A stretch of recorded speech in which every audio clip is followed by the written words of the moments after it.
Selamat malam, berjumpa lagi bersama saya Wong Ganteng Sandonya, Mbak.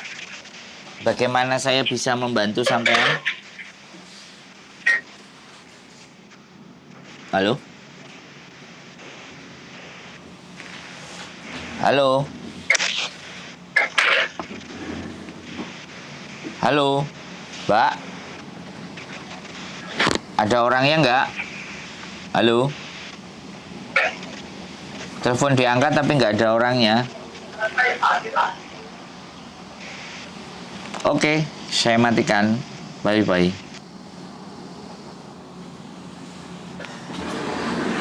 Dalam kontrak saya ngurus anak sekarang udah umur 5 tahun.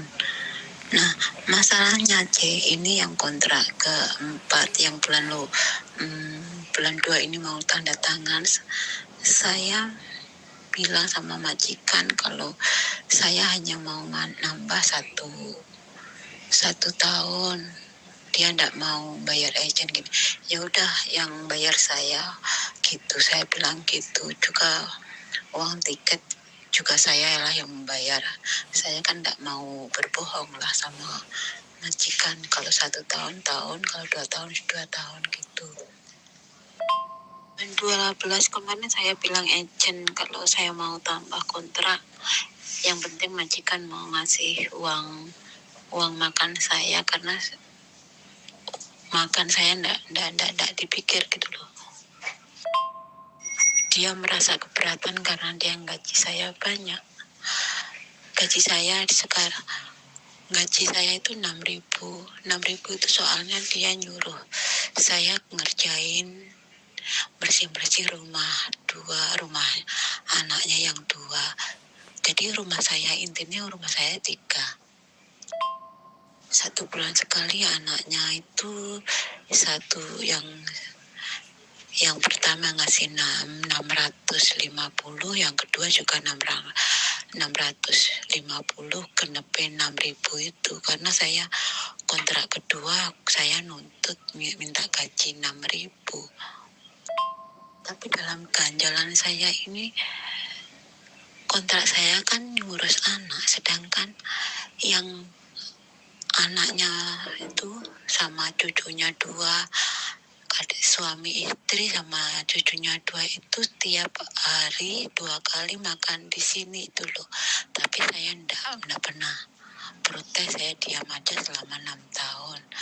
Nah, saya nuntut sedikit minta uang makan biar saya bisa makan, beli sayur sendiri. Dia katanya yang bayar listrik lah, yang bayar inilah. Saya tetap diam. Bulan 2 ini saya tanda tangan kontrak keempat.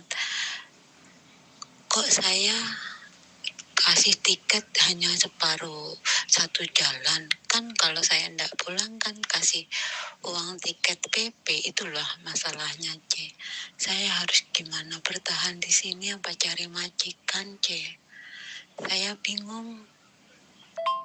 Soalnya saya nggak mau repot kalau ganti majikan, pindah majikan itu beradaptasi lagi, angkat-angkat barang, saya baju itu loh yang saya nggak mau.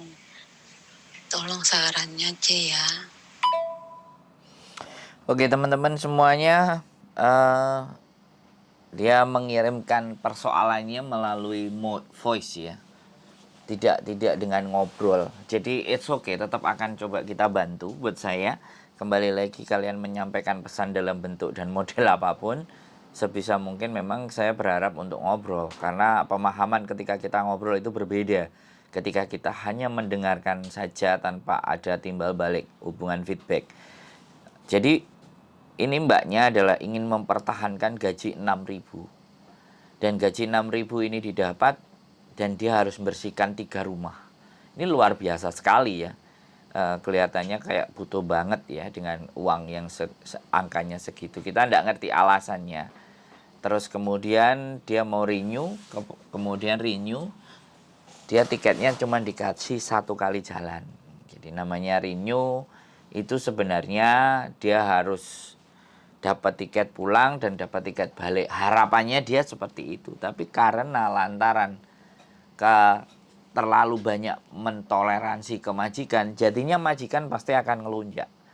Pasti majikan akan banyak menekan, karena dengan menganggap menggaji 6.000 itu artinya majikan boleh memperlakukan apa saja teman-teman. Nah, inilah yang menyebabkan dirinya sendiri menjadi kesulitan.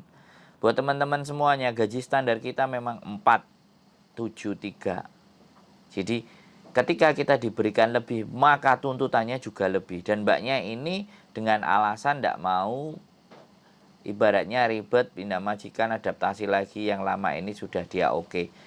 Semakin dia nyaman dengan zona itu dan 6.000, semakin dia akan lebih ditekan lagi. Nah, ini yang sebenarnya harus saya sampaikan ya. Ini kembali lagi bahwa asumsi dan pendapat saya. Jadi karakter-karakter orang Hongkong yang seperti ini akan lebih menekan lagi gitu loh. Nah, seperti itu, bahkan uang makan pun tidak diberi. Ya kan? Dan dia rela. Artinya disitulah sebenarnya hanya demi uang 6.000 dia menghamba. Tapi kembali lagi, saya tidak bisa menjudge dia mempertahankan 6.000. Karena saya tidak berbicara langsung apa yang menjadi latar belakang. Bisa jadi hutang di rumah atau hutang di Hongkong begitu besar, sehingga harus merelakan kebebasannya dia, merelakan kenikmatan yang harus dia hadapi untuk menghadapi semuanya ini, dan harus bertahan di 6.000. Sekali lagi, nah inilah yang akan yang ini yang juga terjadi. Jadi keluhan-keluhan itu tidak bisa tersampaikan dengan baik, tidak bisa dengan kita berbicara, tapi dia tetap berusaha mengirimkan file mail-nya.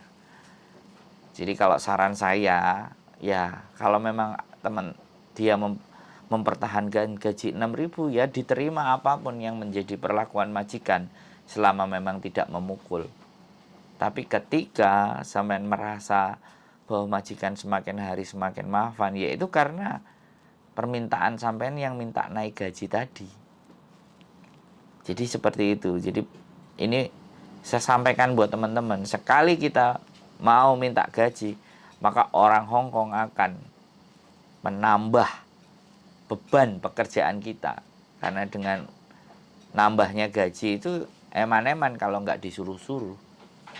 Prinsipnya begitu gitu loh. Bukan menambah gaji itu atas inisiatif dia sendiri nambahin. Karena Anda yang minta, teman-teman yang minta, maka jadinya akan terjadi banyak penekanan-penekanan. Akan terjadi banyak ketidaknyamanan. Kecuali kalau mereka nambahin gaji itu atas inisiatif mereka sendiri. Inisiatif majikan sendiri. Ini yang mungkin kurang bisa dipahami sama teman-teman. Nah, untuk bisa mendapatkan kenaikan gaji, ya kita harus bisa beradaptasi. Kita harus bisa menyesuaikan apa yang disenengin majikan, apa yang menyebabkan nilai tambah teman-teman, agar majikan itu merasa sepadan untuk menggaji sampean lebih dari standar. Tapi kalau kita menuntut, yang terjadi akan seperti ini. Kalau kita menuntut, semakin hari meminta lebih, maka mereka pun juga akan bisa jadi kan. Bisa jadi mereka mengeluarkan, bisa jadi mereka juga memberikan, tapi menambahkan beban kerjaan yang lebih banyak. Bahaya ini. 3 rumah. Walaupun kita sanggup menjalaninya, ya sekali lagi kita tidak bisa menilai satu pihak. Kita harus mendengarkan kenapa dia mempertahankan gaji 6.000, kenapa dia tidak mau pindah ke orang lain. Sekali lagi, ngobrol yang tidak seimbang, karena saya hanya bisa mendengar tanpa saya harus mendengar kata-kata kebalikannya. Karena cerita itu kompleks ya teman-teman. Jadi semuanya itu harus dirunutkan A, B, sama C, sampai Z. Karena sekali lagi, ketika kita memberikan solusi, ketika kita memberikan saran, itu sebenarnya keputusan kembali lagi. Tapi kita mengantarkan mereka ke keputusan, mengantarkan mereka apa yang akan dia lakukan, itu membutuhkan diskusi, membutuhkan pembicaraan. Tidak bisa hanya sekedar kita voicemail. Walaupun saya tahu teman-teman punya kesibukan. Kalau ada sesuatu yang penting, setidaknya 5, 10, 15 menit, saya rasa itu kalian punya waktu.